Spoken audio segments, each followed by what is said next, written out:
You ask Tiger to solve. This deals with linear equations with one unknown. The final result is d equals 7/5.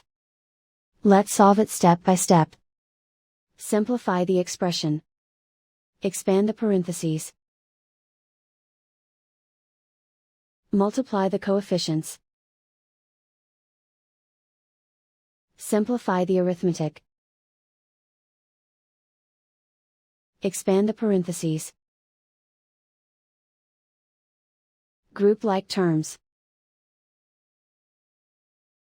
Simplify the arithmetic.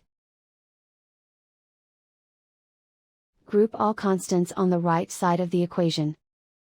Subtract 18 from both sides.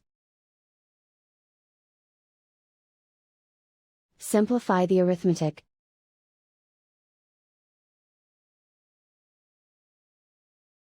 Isolate the d. Divide both sides by -10. Cancel out the negatives.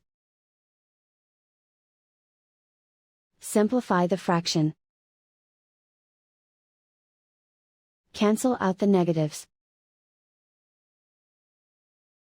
Find the greatest common factor of the numerator and denominator.